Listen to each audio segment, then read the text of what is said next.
Fala meu aluno, minha aluna, vamos dar continuidade ao nosso programa de treinamento intensivo da Polícia Federal. Já temos bastante material aí para vocês analisarem, se orientarem para poder fazer um programa de treinamento seguro e principalmente eficaz. Já tenho respondido diversos questionamentos aí das dúvidas que vêm surgindo, né? À medida que a gente vai tomando conhecimento do que é um treinamento físico para o concurso, e espero responder mais ainda. Vou estar com vocês, repito, até a data do TAF, tá certo? Respondi alunos aí do Rio de Janeiro, São Paulo, Rio Grande do Norte, Santa Catarina, enfim, vários lugares, e espero estar contribuindo aí nessa preparação para que a gente consiga aí papar aquela tão sonhada vaga na Polícia Federal, tá certo? Então, dando continuidade aqui, já falamos sobre decifrando edital, os testes avaliativos, os princípios básicos, todas as modalidades, como são executadas, já falamos de alongamento e aquecimento, já falamos do trabalho principal, propriamente dito, em cada modalidade, qual exercício fazer, mas a gente vai aprofundar um pouquinho mais aqui no ciclo de treinamento e na PTS, tá ok? E aí, dado essa procura, né, essas dúvidas que vêm surgindo dos nossos alunos, eu pensei em criar outros módulos que poderá contribuir não só com esses que levantaram questionamentos, mas elucidar aos que ainda não chegaram nessa parte, para que possam, né, ficar bem claro as informações, consequentemente seguir uma vitória. E também irei fazer um vídeo eu até mencionei nos vídeos anteriores, de como criar os implementos alternativos para a gente trabalhar no ganho de performance, seja na valência que a gente estiver objetivando. Tá ok? Então vamos lá. Falamos do alongamento e aquecimento. É importante ratificar essas informações, porque muitos candidatos, eles, por preguiça ou por achar que vai gastar energia em relação ao treinamento principal, eles suprimem essa fase, tá certo? E aí pode causar algum problema durante ou pós-treino. Então é importante você fazer um alongamento, tá certo? E temos que diferenciar um alongamento para o treinamento, ou se eu quero fazer um alongamento para ganho de flexibilidade, é outro tipo de alongamento. Eu não posso fazer um alongamento pré-treino para preparar minha musculatura, minha estrutura, meu sistema muscular, para poder ter o ganho de flexibilidade. Isso eu não posso fazer. Então, para ganho de flexibilidade é outro tipo de alongamento. Mas para um alongamento que eu preciso preparar a musculatura para que não haja nenhum tipo de lesão, eu faço aí um alongamento nas musculaturas que eu irei trabalhar em torno de 10 a 15 segundos, tá certo? E o aquecimento, ele é de fundamental importância também para preparar o organismo, que vai enviar sangue, oxigênio, para aquela musculatura que nós iremos trabalhar. Então, quando eu começo a fazer um movimento para o aquecimento, meu cérebro entende qual a musculatura eu vou utilizar através do movimento e avisa lá o coração, ó, manda sangue para aquela determinada musculatura. E o sangue vai bombear oxigênio para lá, para que eles possam suportar o treinamento. Ok? Então deixa eu passar aqui para vocês uma ilustração para vocês entenderem e não caírem no mesmo erro de muitas pessoas fazem. Porque principalmente não só no alongamento, mas principalmente no dia da prova. Se, por exemplo, o candidato tem que fazer uma prova de 2.400 em 12 minutos, ele pensa, eu não vou fazer o aquecimento, senão eu vou gastar energia para a hora da prova. E aí, através desse quadro, eu vou demonstrar que esse é um pensamento errado, tá certo? É preciso preparar a musculatura, preparar o organismo através do aquecimento para que eu possa entrar na prova já no estado de equilíbrio e não sentir aquele desconforto nos 10 primeiros minutos, não sentir o desconforto nas 2 primeiras voltas, quando se corre numa pista de atletismo, tá certo? Então, isso aqui é de fundamental importância. Então, esse exemplo aqui eu coloco quando a gente começa o início de um treino, estando aqui, tá certo? Outra coisa, existem concursos que existem 2 tipos de corrida na mesma prova. A prova de 100 metros, uma prova de velocidade e uma prova de resistência, tá certo? Então, algumas instituições, ela muda a ordem publicada no seu edital com essa alegação, dizendo que é melhor fazer a prova de resistência na frente, uma prova de 12 minutos, ao invés da prova de velocidade, 100 metros.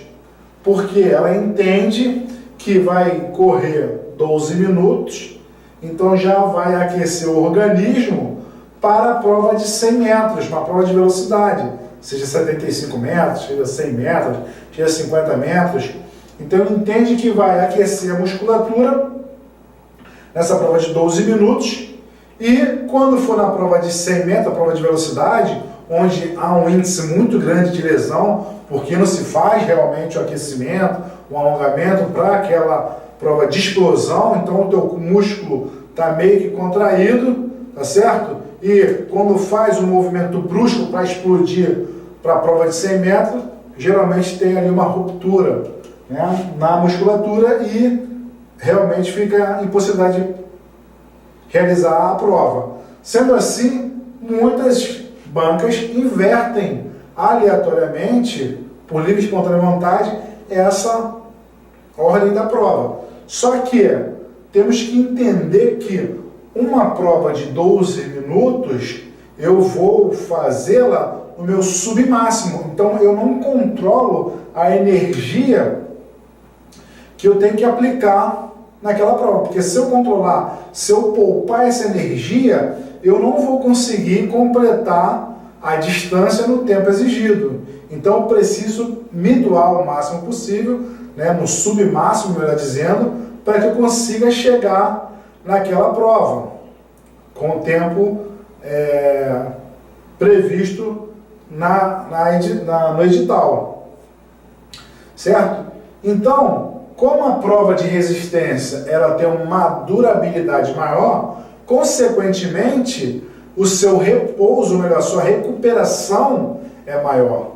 Se eu faço uma prova de rápida resolução, eu tenho um tempo menor de recuperação. Então, logicamente falando, né, e fisiologicamente também falando, mas para uma pessoa leiga, logicamente falando, nós iremos entender que é melhor que eu faça uma prova de rápida duração, onde eu tenho uma rápida recuperação, para depois realizar uma prova de longa duração, que eu não preciso tempo para recuperar, porque eu não serei submetido a outra avaliação. Tá certo? Concorda? Então, só que no processo inverso, se eu faço uma prova de rápida duração para poder fazer uma de longa duração, se eu não aquecer aqui, eu posso ter lesão. E aí eu faço o aquecimento, só que esse aquecimento ele tem que ser controlado. Ele tem que ser uma intensidade moderada, a baixa, para que eu possa preparar toda a minha musculatura, certo? Para o meu organismo, meu cérebro, meu coração entender qual movimento eu irei executar, e aí estarei todo preparado e realizarei a prova. Não terei nenhum tipo de lesão. Então, nesse aquecimento, eu tenho o controle da intensidade do treinamento. Então, eu sempre vou optar em ser submetido a uma avaliação de rápida duração, para que eu possa ter uma rápida recuperação, para que eu possa ser submetido novamente a uma outra avaliação qualquer, seja de rápida ou de longa duração, tá certo? Mas isso é um esclarecimento a título de informação que não vai cair na sua prova, porque a prova de rápida duração vai ser primeiro, está na sequência exata, lógica, tá certo? Então são provas que demandam pouco tempo e a recuperação é muito rápida, para por último fazer a prova de resistência. Tá? Mas se você se encontrar em outro concurso nessas condições, levante essa bandeira e tente sempre fazer a prova de rápida duração, para que tenha rápida recuperação e possa seguir em frente. Tá? E aqui vai a explicação em relação ao desconforto quando eu não faço o meu aquecimento e meu alongamento, né? Então, vocês já devem ter ouvido falar, ou já presenciaram, ou já até mesmo sentiram esse desconforto ao iniciar uma prova ou um treino qualquer. Né? Logo no início, se eu chego no local e já parto para o meu treinamento ou para a minha avaliação, e exemplificando uma prova de corrida, por exemplo, sempre nos 10 primeiros minutos, ou se for uma pista de atletismo, nas 2 primeiras voltas, eu sinto um desconforto muito grande. A partir daí, eu já me sinto mais tranquilo para a prova. Por que isso acontece? Porque eu inicio o meu exercício aqui, ó, tá? Vamos sempre exemplificar a prova de corrida, e vamos colocar aqui a prova de corrida de 2.400, por exemplo, que geralmente é realizada em 12 minutos. Então, o que eu faço? Eu inicio o meu treinamento, certo? Sem alongar e sem aquecer, né? E aí vem esse desconforto, até eu chegar nessa linha aqui contínua, que nós chamamos de steady state, estado de equilíbrio. Então, quando eu chego aqui, o meu corpo já está aquecido e preparado, eu me sinto mais confortável em continuar correndo, por exemplo, fazendo a atividade que eu estou me propondo a fazer, tá certo? E esse espaço aqui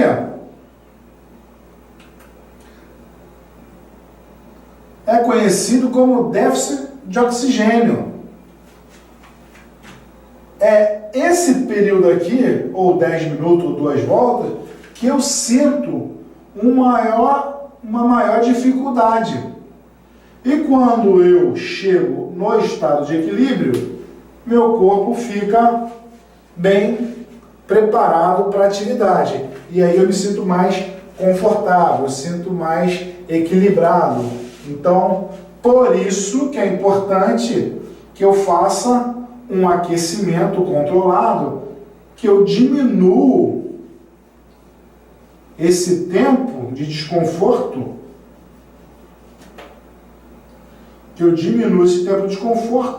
ou seja, diminuo esse déficit de oxigênio e entro logo no estado de equilíbrio, tá certo? Por isso que é importante sempre realizar o alongamento e o aquecimento. E quando eu vindo do exercício, é o momento que acontece o EPOC, ou seja, o consumo de oxigênio na recuperação é maior do que no início do treino. Então é aqui que o meu metabolismo aumenta, acelera, onde eu tenho aí o aumento do condicionamento físico, aumento da queima calórica por conta grande demanda de consumo de oxigênio. Ok? Isso é um título de informação para que você possa definitivamente fazer o alongamento e o aquecimento no início do treino. Tudo bem? Vamos para a próxima. Ciclo de treinamento.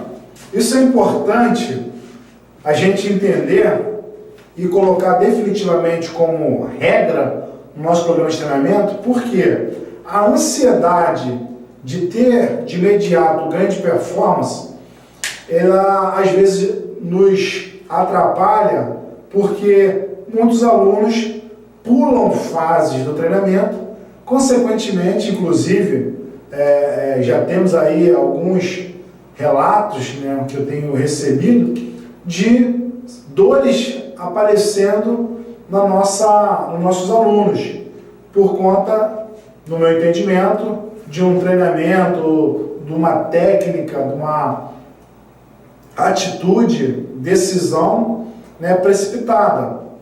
Hoje, quando nós estamos começando, então é preciso que se faça uma preparação estrutural em relação aos músculos, tendões e ligamentos, para que a gente possa suportar a carga de treino. Caso contrário, se a gente pular alguma dessas fases, consequentemente virá lesões.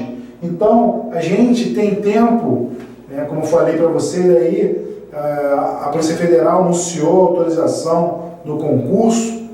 A partir da sua publicação dessa autorização, nós temos aí 6 meses para a publicação do edital das normas reguladoras, e acredito que chegando à parte da prova teórica e o TAF, nós temos aí no mínimo 6 meses. E essa é a proposta que eu irei fazer com vocês, começando, né, a partir de junho. Nós já temos bastante informações, acredito que muitos alunos já começaram seu programa de treino, mas esse ciclo de treinamento, essa periodização, né, seria legal a gente começar a partir de agora, de junho. E aí, de junho até novembro, nós teríamos 6 meses, tá certo?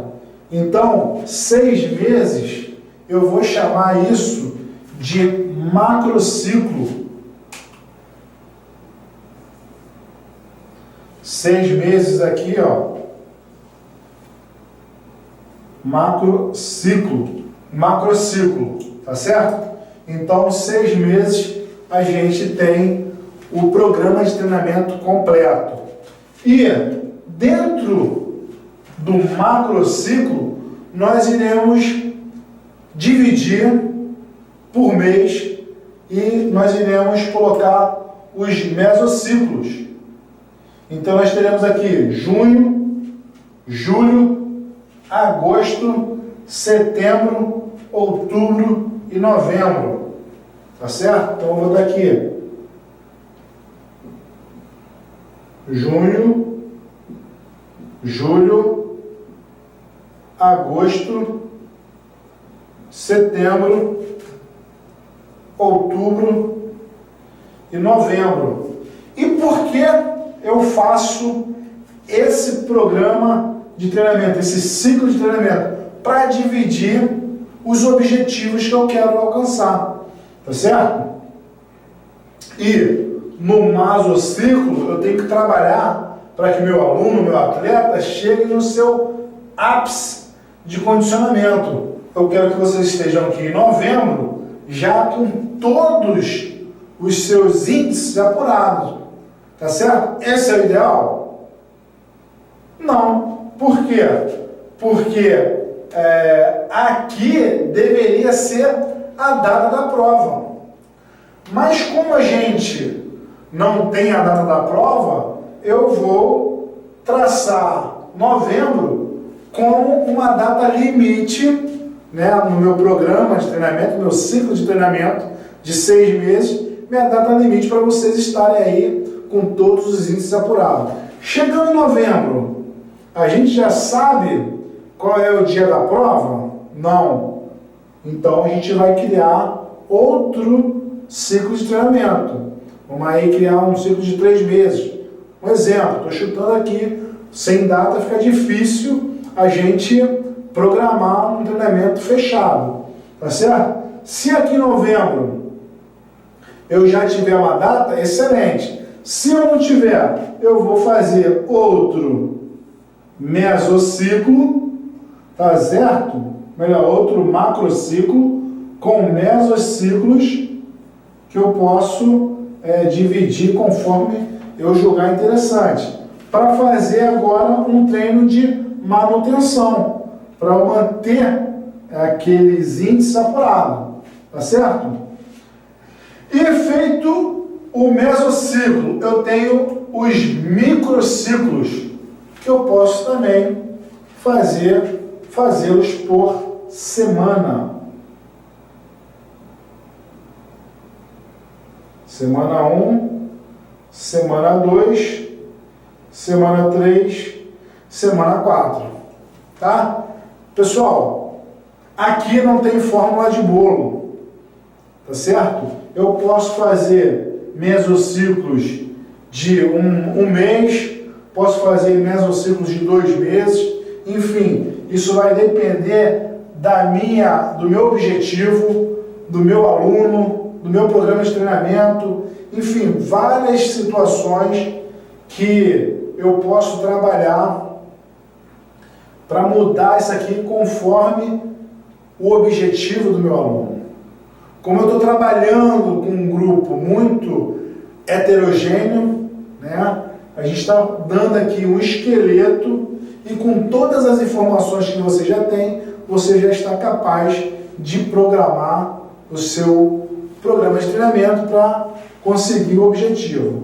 Tá certo? Então, relembrando, o macrociclo eu levo de junho a novembro. Aqui eu coloquei 6 meses, que é o tempo ideal, uma preparação eficaz, tá certo? Para ter o ganho de todas as performances. 6 meses, assim, quando é aluno meu, eu dou garantia de aprovação. Então, 6 meses é o tempo ideal. Então, 6 meses está definido como macrociclo. Os meses, mesociclo, e a semana, microciclo. Só para complementar aqui, eu criei alguns objetivos dentro dos mesociclos, tá certo? Qual o objetivo que eu quero ter para o meu aluno? Então, no primeiro mês, eu irei trabalhar fortalecimento, né, toda a estrutura muscular corporal do nosso aluno, para que evite qualquer tipo de lesão, tá certo? Então, no primeiro mês, eu vou trabalhar somente com esse objetivo. Quando eu partir para o segundo mesociclo, eu já redefini o meu objetivo. E para esse caso, eu vou trabalhar coordenação e técnica. É de suma importância que todas as modalidades da Polícia Federal, seja a flexão de cotovelo, da barra fixa, seja o salto de impulsão horizontal, seja a natação, seja a corrida de resistência, todas essas modalidades, não só essas descritas no concurso da Polícia Federal, mas todas as modalidades, existe uma técnica para executar o exercício. E por que é importante você aprender a técnica? É importante você aprender a técnica porque você vai ter uma performance melhor, um desempenho melhor, com gasto de energia menor.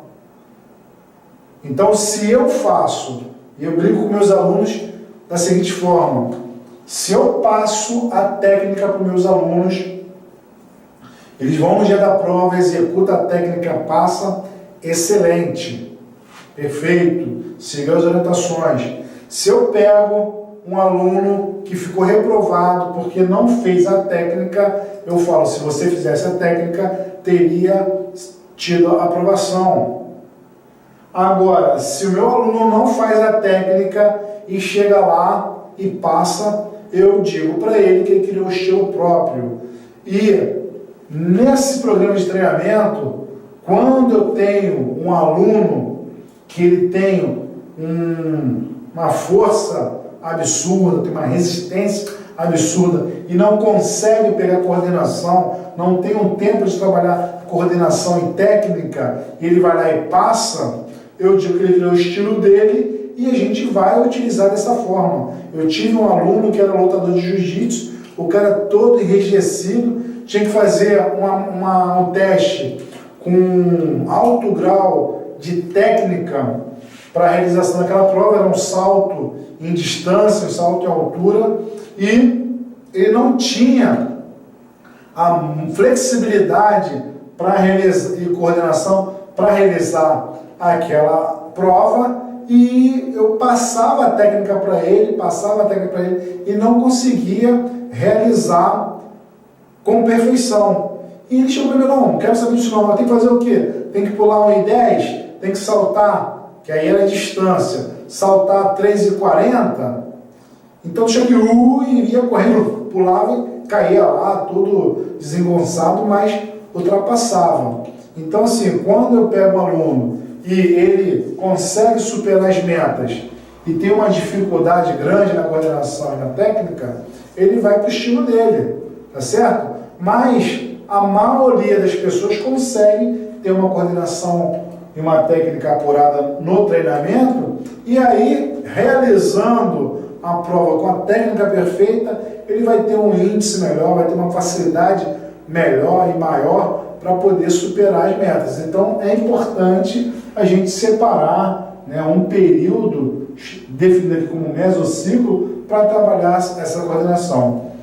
Já no terceiro momento, no terceiro mês, aqui eu estou fazendo dessa forma, eu vou trabalhar a resistência, porque nesses anteriores eu também estou tendo um ganho de resistência. Então eu vou apurar no terceiro meso a resistência do meu aluno, porque a valência física, resistência, ela é a base para todas as outras, seja força, seja velocidade, seja potência, tá certo? Então, a minha prioridade nesses 3 primeiros meses é trabalhar por aqui.